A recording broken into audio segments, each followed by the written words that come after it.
Hey guys, it's Molly from Cascade Telemark here, bringing you back to weeks 5 and 6 of our preseason Telemark training course. Thank you so much for making it this far with us, and hopefully you've been enjoying the workout so far. We're going to get into a similar structure today, having day 1, 2, 3 with an optional day 4 that you will repeat for week 6. So weeks 5 first, week 6 second. And today's focus will be continuing on with that foundational leg strength, some stability and some balance, and a little bit of power mixed in to keep us getting ready for the hill. Hopefully you guys are getting excited, enjoying the workouts, and let's get to it. All right, day 1, exercise 1, we're starting with lateral band walks. Grab a band. We're going to be putting this around our ankles. We're going to do 3 sets of 15 to 20 steps each side. If you have a limited space here like I do, just go as many times as you can in one direction and switch back. You could also do a timer of about 30 to 45 seconds. Whenever you start feeling those lateral sides of those hips burn, you know you're doing something good. So I have a band here. The resistance doesn't matter too much, just don't pick something too outrageous. I'm gonna start it at my ankles. And my starting position is gonna be here in a little bit of a soft squat. That looks like on the side is just a little soft knee bend. I'm trying to keep my whole spine in line, not extending my head or anything like that, or flaring my pelvis, keeping that pelvis rotated underneath me. Keeping that nice stable position. I'm going to be stepping out, increasing the resistance on the band, and stepping back in. That's 1. Traveling to the side. If I run out of space, I'm just going to go back, staying the same direction. I'm not turning around. If I turn around, that would then do the same side that I was already working. If you would like a modification for this one to make it a little bit easier, I recommend putting that band above your knees on your thighs. That'll decrease the length of this lever, make it a little bit easier if you're finding that the band around your ankles is just a little bit too challenging. On to exercise 2, we are going to be doing resisted squat to press. We can either do this with a band with some handles or some dumbbells. I'll demonstrate both. I want 3 sets of 10 to 12 for this exercise. Just a reminder of our squat form. We're again making sure that our pelvis is a little bit under us. And when we squat down, we're not flaring or arching our back like that. Things stay stable. For this guy, starting with my band, this one has handles. I'm gonna step directly on it. When I squat down, that resistance goes away. And when I press up, that's gonna get a whole body upper shoulder workout in for us. So that's what 1 rep looks like here. If we don't have a band at home, we can use some dumbbells or any kind of weight. We don't have to use a weight for this. You could even use water bottles, cans of soup, Telemark skis, Telemark boots. That'd be a great one. Anything that you use at home. I'll demo that now with some dumbbells. Here we are in the starting position for this exercise. Let's pretend I have Telemark boots because that's way more fun. But we're gonna be squatting down and pressing up, just like in the exercise before. One thing I like about dumbbells is you're gonna have that load that whole time throughout that exercise. Resistance band feels a little bit too easy. Grab a pair of boots and get going at it. For this exercise, we're just gonna do 3 sets of 10 to 12, whatever's feeling manageable with your weight and rep. So if you're using resistance band and or dumbbells, modify that as much as you need, but let's shoot for 10 to 12 reps for each set. Moving on to day 1, exercise 3, we're doing some slow and controlled dumbbell walking lunges. We did this back in weeks 1 and 2. We didn't have dumbbells at the time, but now it's time to up the ante a little bit. Same kind of thing I wanna keep in mind of my progressive knee drop. This time under tension in this exercise is really going to help us when we're trying to figure out how to transfer between those Telemark turns with control and strength. So what that's going to look like, we're lunging forward, we'll step forward, we're thinking about going down with a straight neutral spine, and we're pressing up through the front heel, straight into the next lunge there. So for this exercise, we're gonna do 3 sets of 10 to 12 each leg. So if we're walking in a straight line, that's about 20 lunges. Given with the space I have, I'll have to turn around, but work within your means. Reminder to really push through that front heel to step into that next turn. Going slow and controlled will force you to work on that balance, control, and stability. Ooh, this one's my fave. On to exercise 4 of day 1, we are doing some suitcase carries with a high knee while walking. This is one of my favorite anti-rotational, slow controlled core movements. The whole point of this is to be holding a weight only on one side, and we're going to be walking with high knees. For sets and reps of this exercise, let's do about 3 sets of 30 to 60 seconds, whatever's feeling manageable with your weight. It's really going to depend on what you have, whether you have a big water jug, a heavy dumbbell, or we're just doing this to work on our balance totally unweighted. Or I'm going to start with that weight on one side of me, and I'm going to work on not letting it tip me over while I'm on that same foot. I'm going to lift up that left leg into a high knee, find some stability here. I'm on uneven ground right now, so this is a little challenging. And we're going to be walking forward or walking down a hallway.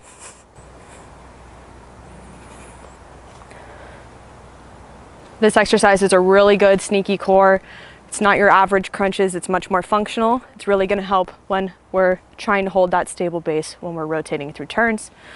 One way that you could modify this or progress it is either drop the weight or add a weight out into your hand. Something like 2.5 or 5 pounds is plenty, more than enough, and it's just going to put you off balance and out on a long lever a little bit, so you'll have to balance more. Great job finishing off the day here strong. We'll hop into day 2. Welcome back for day 2. We are starting out strong with a compound double leg strength movement. We're going to be doing double leg RDLs, which we did back in a single leg variation last week for a little bit more stability and balance, but now I want you to add a little bit more weight onto it. The main purpose of this exercise in these 2 weeks is to continue building strength in those glute and hamstrings to help push you through that turn. For this exercise, I want to do 3 sets of 10 to 12 reps. Ideally, I want you on the lower rep range here, even possibly 8 if you can find weights heavy enough. So starting out with 2 dumbbells here, we're going to keep both of our feet on the ground. We're turning sideways so we can watch those body mechanics. Again, I want you to think about hinging at the hips, almost if we're pushing something close with our butt. So all of the flexion is coming from my hip joint here. I'm really trying not to bend my back. I'm not letting things arch. I'm not aggressively bending my knees into a squat. Really trying to come down here in a solid unit. It's okay to have some knee bend here. That's not bad. We don't have to do a stiff leg deadlift. While that's an option, sometimes locking out your knees can be a little bit uncomfortable. So I'm okay with a soft bend. We'll find ourselves going down here, and the weights will naturally stop kind of right above our shins by our knee joint, and we're going to drive through our heels, pushing through our glutes, pushing our hips forward to stand back up. That's 1 rep. You should feel this mainly in your glutes and hamstrings, but if you're feeling it a little bit in your low back, I want you to be mindful of engaging your core and really thinking about holding things strong while we're going through the movement. You might have to lower the weight to adjust this a little bit.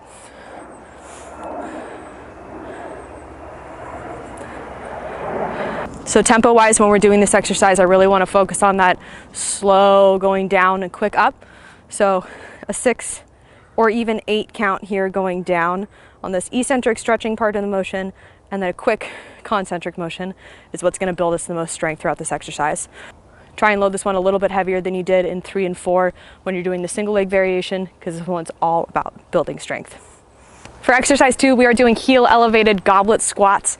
I want 3 sets of 10 weighted reps straight into 10 body weight reps. So that's 20 reps total per set. I'll show you how that goes. For a heel elevated goblet squat, just find something to prop up those heels, like a book against a wall or a plate at the gym. I'm going to be using a stick here today. With a goblet squat, we did these earlier. We're holding that weight really close to our center of body. We're not letting it lean over, crunching, hunching like this. Standing up tall. My spine is neutral, and this is really going to be quad dominant. So we're going to lower down.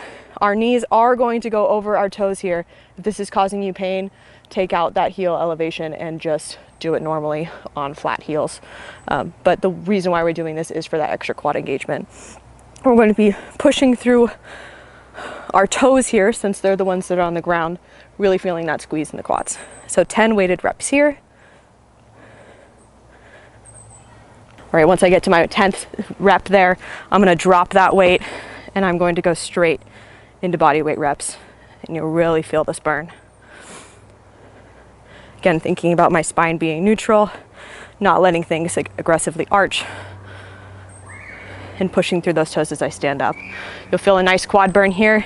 Make this more difficult by adding more weight, adding more reps, and make it a little bit easier by either taking out that heel elevation or performing this with no weights for as many reps as you can in the set. All right, for exercise 3, we are doing alternating bent over rows. We're doing a little bit of upper back work and core engagement here because it's really important when we are skiing to keep that core engaged, shoulders back, so that we can have our poles at the ready if we need them. Tap a little mogul, do whatever you're doing. So for this one, we are doing 3 sets of 12 reps on each arm. I'm gonna grab some dumbbells. Don't make them too heavy. We're gonna be doing control and weight here. Find a weight that you can manage for that rep range for each arm. Again, kind of like in my lateral walks, I'm gonna set up in a soft bend. I'm going to be hinging forward at the hips here, kind of like we're doing an RDL, and I'm going to be holding it. I'm bracing my core, keeping things locked and tight here, really avoiding that aggressive pelvic tilt. And what I'm thinking about here is pulling this dumbbell up towards my hip bone. You'll feel those kind of squeezing in your backs right here, in your lats. That's exactly where you want to be feeling it. Bent over, alternating one side, keeping that really strong core engaged, alternating back and forth for 3 sets of 12 on each side. Now, form cue here, if you start to notice you're not really feeling it, might be because you're coming up too forward towards your shoulder here. See how this looks different versus if I aim it towards my back of my hip?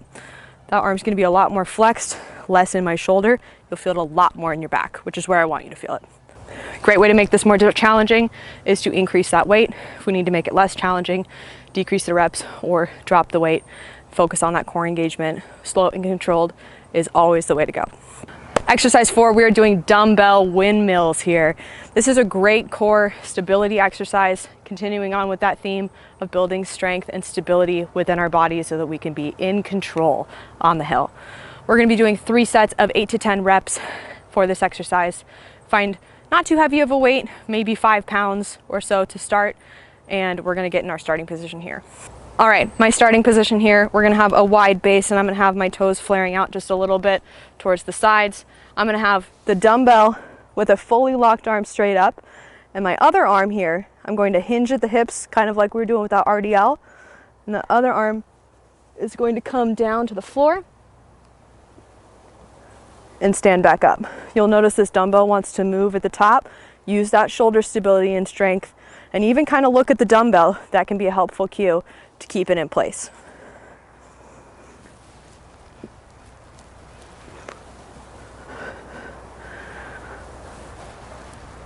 If this exercise feels too challenging with the dumbbell, drop it, do this body weight. I want to see you trying to just move your body through that weird plane of motion, focusing on shooting your hips back, keeping your core stable as we're adding that rotational aspect. Again, we're doing 3 sets of 8 to 10 on each side. For our first exercise of day 3, we are doing sumo dumbbell deadlifts. So this is a lower body compound movement. We're gonna be using both sides. When we're doing a deadlift, it's a little bit different of a squat than a squat. Similar to our hip hinge, I want you guys to think less about keeping that chest up. It's gonna fold a little bit more, but again, that spine always stays neutral. No flaring of the pelvis. For this exercise, we're gonna be doing 3 sets of 10 to 12 reps, whatever feels manageable with the weight that you got. I wanna keep the form really strong here over grabbing really heavy weights and having bad form. So make sure we're keeping that core engaged, spine neutral, and driving through those feet, particularly those heels, and using those glutes to push it forward. All right, when we're starting out this exercise, grab some dumbbells, nothing too outrageously heavy. I wanna get the motion of this down first. Our starting position, our heels are a little bit wider than hip distance apart, and if we want to flare those feet out a little bit, that's okay. That's just going to help us get a little bit lower if we don't have the ankle mobility for this movement quite yet. So I'm going to start in that squat. I'm going to keep my weights in my center. I'm hinging those hips down. My weights aren't going to reach all the way to the ground, but I'm going to find a stable spot here and come back up. Again, I'm really thinking about pushing through. Again, I'm thinking about pushing through my glutes and my whole bottom of my foot to rise up. For exercise 2, we are doing front foot elevated split squats. I want to do this with dumbbells if we can, but let's set it up without it first. I want 3 sets of 10 to 12 reps, whatever's feeling comfortable. So similar to if we're doing weighted lunges, except for my front foot is going to be elevated here on a box step, log, whatever you got going on. When I go down, ideally I'm keeping my weight central through that front foot. I'll have dumbbells here. Slowly going down, I'll feel that stretch in my outside glute, and I'm going to be pushing through the back toe.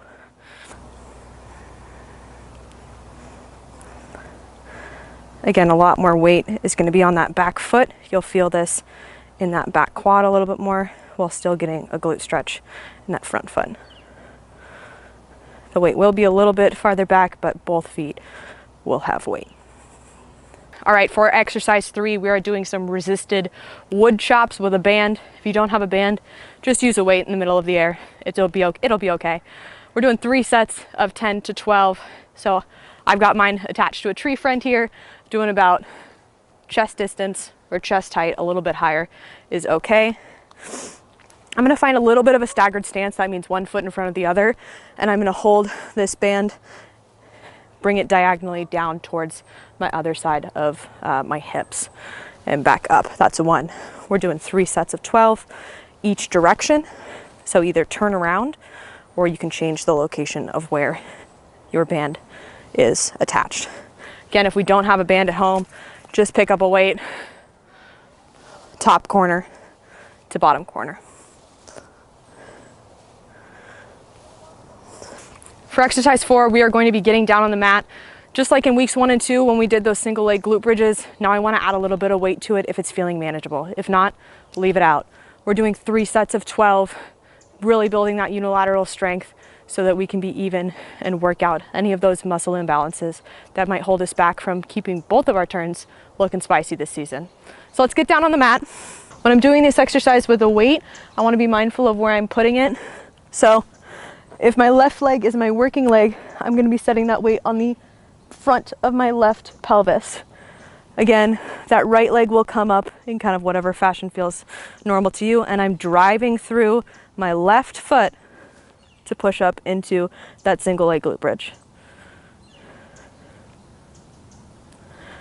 We're doing 3 sets of 12 with an optional pause at the top to increase that time under the tension for that glute. Switch to the other side.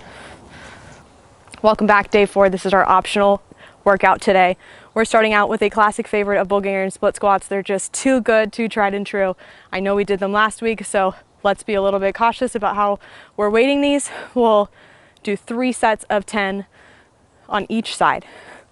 Find an elevation. Here I have a log.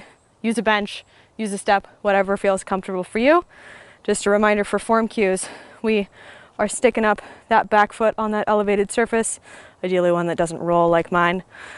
We are lowering down with control, keeping that spine neutral, and driving through that front foot to stand back up.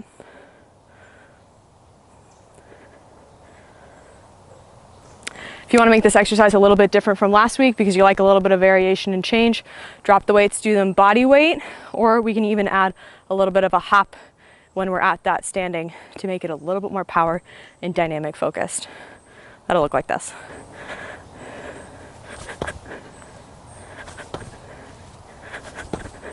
Great. If we need to modify this, of course, drop those weights, keep it stable, keep it funky fresh.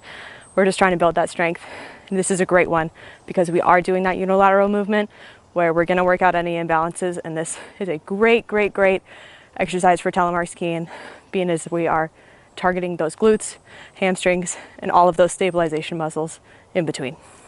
For our second exercise of day 4, we are going to be doing a weighted glute bridge. Similar to what we did yesterday, we are going to do this with 2 legs. This is just going to be continuing building that foundational strength. And we are going to do 3 sets of 15 weighted reps, drop the weight, and then do as many reps as we can for the set because it's a great glute builder. What this is going to look like, just like we did before, but with 2 feet on the ground, that weight is going straight in the middle of my pelvis. And then I am driving up, holding a little bit at the top, going down for 15. So once we hit that 15 rep range, I'm going to drop this weight to my side and I'm going to continue doing body weight reps until my glutes are toasted and roasted. An optional thing you can do is add a band right around your knees that you'll have to externally rotate into a little bit. So here, if you have a band around your knees, externally rotate into it, it'll fire off those side glutes just a little bit more if you want a little bit more spiciness in this variation. For our third exercise today, we are doing dumbbell renegade rows in a plank position. The way we're going to do this is 3 sets of 12, so alternating sides to add up to 12. That's about 6 each side. Let's do 12 total. This is a great one for our core and to activate a little bit of those lats that we were working out earlier in the week. Main thing here is I want to be really functionally strong in our core, so I want to work on not rotating. So from our starting position here, we'll shoot up into a tabletop plank. When we're doing that row, we want to be really careful that we're not swaying around doing all that kind of stuff. We want to be really strong and centered. If those weights are just feeling like way too much, kick them to the side. We can do this just with some shoulder taps here.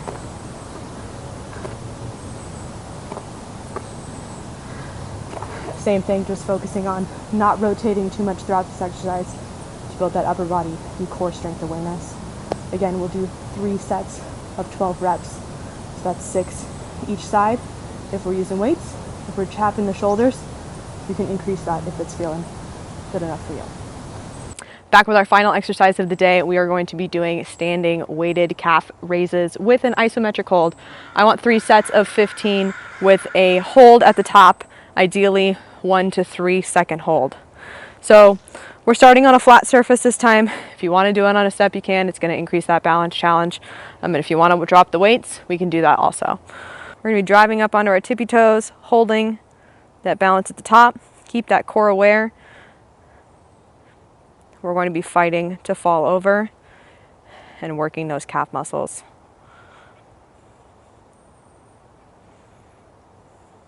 I want you successfully struggling here, so you might find that you're feeling a little bit off balance. That is a-okay. We are strengthening our ankle ligaments and strengthening our calf muscles at the same time by doing this, while also engaging our core, keeping everything balanced. This will help us on the hill when we're using that back foot to move around in our boot, have a little bit more stability. So again, 3 sets of 15 with a 1 to 2 or 3 second hold at the top if we can. Modification for this, if we don't want to hold those weights, we can drop them, or we can rack them up here on our shoulders and do the same exercise like this. I personally like them down at my sides, but whatever works for you. Great job, team. We have finished our week 5, week 6 program. That was days 1 through 3 with an optional 4. Save this video. Use our timestamps below to make sure you're getting back into day 1 to start off week 6. We will be putting out one more video with week 7 and 8, which is an optional course, depending on when you're getting snow in your area and when you're doing this program. I'm really, really thankful that you guys have appreciated this workout, done it alongside us, and hopefully gotten a little bit more excited for telemark skiing this season. We've decreased our injury, we've gained strength, we have built so much more stability than we had if we hadn't have done this beforehand. So really proud of you guys. Thanks for coming along, and hopefully we'll see you out on the snow soon.